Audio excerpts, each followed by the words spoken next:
Hello, friends. I am here to share one of my favorite books with you. It is Eve Bunting's Night Tree. She's the author of this book that I've been reading for many years to many schools and classrooms. And before I start sharing the book with you, I did want to share a word that's important to me to help you uncover the book's meaning. When I was learning how to read, I always wanted to read bigger and bigger words. And a strategy that you can use to do that is finding a smaller word within a bigger word. And I know a lot of you already know that trick. I'm going to show you a word in a little bit that I can use that trick with, that strategy to uncover bigger words and discover their meaning. Before I do that, I want to say the word to you and see if you can visualize in your mind what it might look like to spell that word. And the word is beautiful. And so if you look at it here, here's the word beautiful. And then I broke it apart into two parts so I could uncover the word's meaning, which is beauty and full. So something that is full of beauty. And we'll be using that word to think about how the author uses the word, how she picked the words in this story to help us understand the beauty of this place. And so something else that we can think about as we read this story is a connection that we have to a beautiful place that we've been. And when I was growing up, a beautiful place that I would go is my grandma's house, especially around this time of the year. My grandma's house was full of interesting things to look at and do.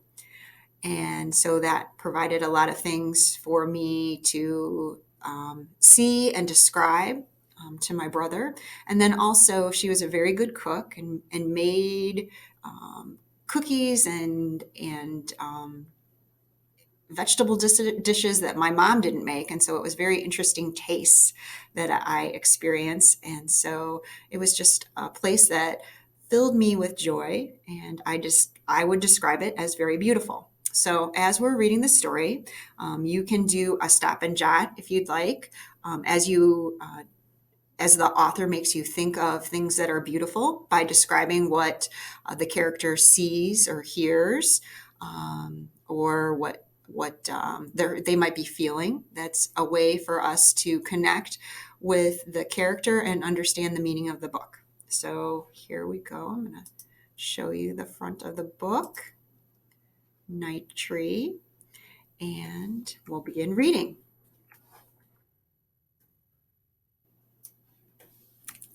It's illustrated by Ted Rand.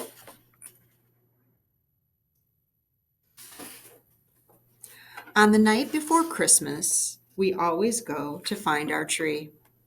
We bundle up so we're warm. Nina is already wearing her boots that are too big for her. She's been wearing them all day. Dad sets our box in the back of the truck with the rest of his stuff, and the four of us squish into the front seat. We drive through the bright Christmas streets to where the dark and the quiet begin. Nina is almost asleep in Mom's lap when we stop. Are we there? I ask, and Dad says yes, and rolls down the windows so we can smell the tree smell. We scramble out. There are oaks growing here, and elder and maples that are bare now and white with the moonshine. The pines and the spruces and the firs are green. This is called Luke's Forest. But Dad says it's really not a forest, just a nice forgotten place where our town ends. Dad goes first on the path between the trees, carrying our box and the big red lantern. Mom and Nina go next, holding hands. I come last with the blanket. Friends, sometimes when I'm reading a book, I get started, which is kind of hard sometimes, but once I've started, I take a pause and I think through and check who are the characters in the book. Do I understand what's happening? And then I try to make some predictions. What do I think is happening in the story? And then I get excited because I want to find out what happens at the end. I'm wondering if you know what the characters in this story are doing. It hasn't snowed yet. It's so cold, my breath hurts. The sky is spattered with stars, and the moon, as big as a basketball, slides in and out between the treetops. Dad's lantern sweeps ahead. Look, he whispers. We stop. A deer is watching us. I see the brightness of its eyes, then it turns, and it is gone. Here's our tree, Dad says. It's been our tree forever and ever. We walk around touching it. It's grown since last year, I say.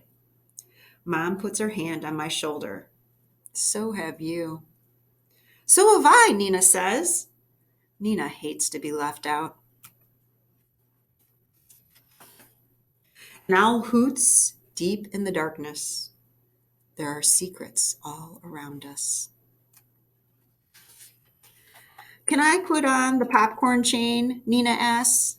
She hops up and down and right out of one of her boots. Mom helps her get it back on. Nina takes one end of the chain and I take the other, and we wind it around our tree. We've brought apples and tangerines with strings on them, and we hang them from the branches. It's hard to hang string loops when you have gloves on, but it's too cold to take them off. What do you think they're doing? For weeks, we've been making balls of sunflower seeds and pressed millet with honey. We hang those too. We scatter the shelled nuts and breadcrumbs and pieces of apple underneath for the little creatures who can't climb very well. Our tree looks so pretty. Mom says I should spread the blanket so we can sit and admire our tree. She has brought a thermos of hot chocolate, and I take off my gloves and toast my hands around my warm cup. Dad turns off the lantern and we stay quiet, hoping some of the little animals will come while we're here, hoping the deer will come back, but it doesn't. It's shy, Dad says. I'm shy too, Nina tells him, who has a little brother or sister who's like that. We can all identify with that. Before we leave, she and I choose a Christmas carol to sing. I choose O Come All Ye Faithful. Nina chooses Old MacDonald Had a Farm. That's not a Christmas song, silly, I tell her, but Mom says it's fine, and a very nice song too. We sing fast because there are a lot of verses, and it's getting colder. After the last E-I-O, we gather up our things and head for the truck. I look back once. Our tree has folded itself into the darkness, but I think I can see it still. Stars caught in its branches and the moon swinging lopsided on top. Nina gets tired and Dad has to wrap her in the blanket and carry her. I carry her boots.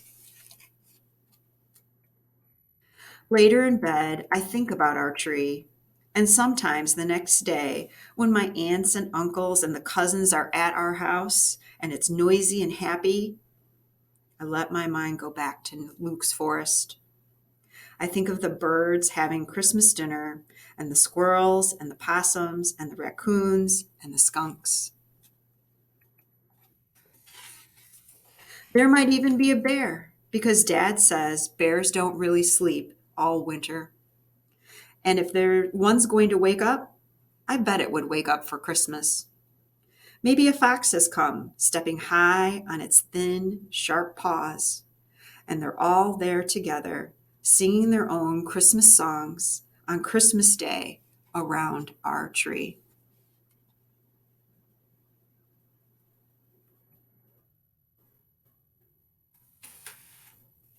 I'm wondering if you were surprised by the ending, or if you had predicted that that was what was going to happen. And isn't it nice the way the family shared? They shared their time by making things for the animals, and then they also shared their time by going and placing it around the tree the night before their big party. So I hope you enjoyed my story. I hope that written by Eve Bunting. And then I hope you were able to think about how an author carefully selects words so that we, the readers, can feel and see and hear the character's experience so that we understand the meaning of the story. I look forward to reading with you again.